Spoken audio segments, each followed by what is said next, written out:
तेषां मते अपि अविवेक द्वारतां विना अविवेक नाशत्वं करणो नैव सिद्ध्यति इति न तद्विरोधः।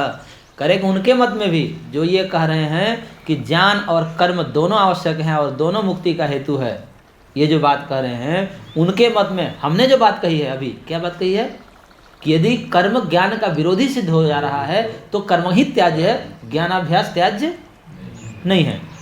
तो कह रहे हैं कि ये भी मत उनके मत से सिद्ध हो जा रहा है। क्यों? क्योंकि वो भी कहते हैं, वो भी केवल कर्म से ज्ञान के मुक्ति की बात क्यों नहीं करते? वो भी क्या कहते हैं? विवेक द्वारताम बिना विवेक नाशत्वम कर्मणो नैव सिद्ध्यति। उनके मत में भी विवेक को द्वार बनाए बिना, बिना विवेक के केवल कर्म से दुख का नाश होता है? नहीं होता है ना। इसलिए विवेक को पढ़ते हैं। इसका मतलब क्या हुआ? विवेक अनिवार्य है, न तद विरोधी। इसलिए हमने जो बात कही कि यदि कोई विरोध हो जाए तो कर्म त्याज्य होगा, ज्ञान त्याज्य नहीं होगा। क्योंकि वो भी कहते हैं विद्याम च विद्याम च, दोनों को पढ़ते हैं। तो विद्या के बिना अविद्या अमृतत्व की प्राप्ति करा सकती है? नहीं करा सकती है। तो इसका मतलब विद्या मुख्य है, अविद्या क्या है? कर्म क्या है? सहयोगी है, ज्ञान प्राप्ति तक है। गुड। अत्र सूत्रे एक विशेष बात कर रहे हैं। अत्र सूत्रे ध्वान्तस्य आलोकनाश्यत्व वचनात् तमोपि द्रव्यमेव। ये थोड़ा सा सैद्धांतिक बात कर रहे हैं कि यहाँ पर इस सूत्र में ध्वान्तस्य आलोकनाश्यत्व वचनात्, ध्वांत का प्रकाश के द्वारा नाश की बात कही गई है। इस वचन से ये सिद्ध होता है तमोपि द्रव्यम, अंधकार भी द्रव्य है। जिस प्रकार से न्यायी कहते हैं कि अंधकार द्रव्य नहीं है, हाँ वो द्रव्य नहीं है, लेकिन यहाँ पर क्यों? क्योंकि असति बाधके नीलम तम इत्यादि प्रत्यानाम भ्रमत्व अनौचित्याद।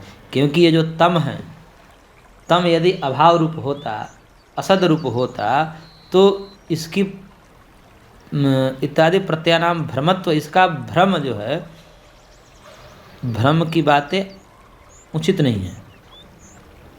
यदि प्रतिदिव किसी बाधक के नारायण में भ्रम, हाँ इत्यादि प्रत्यानाम भ्रमत्व अनौचित्याद। क्योंकि यदि भ्रम होता तो भ्रम जो है,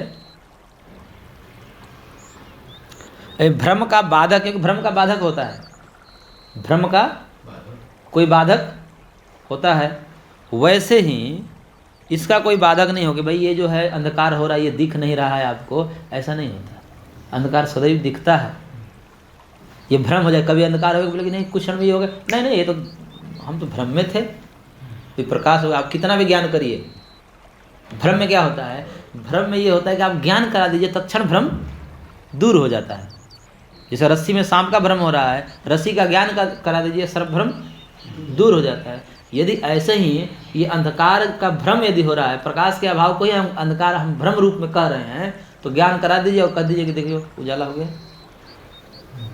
उसको ये कह करके ये जना दीजिए, तो क्या अंधकार दूर हो जाएगा?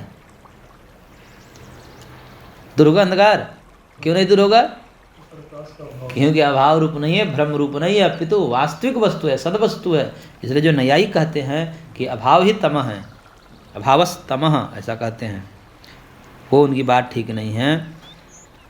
तो यहाँ पर न्यायिक बोलता है न च कृप्तेनैव उपपत्तौ अतिरिक्त कल्पना गौरवम एवं बाधकम इति वाच्यम।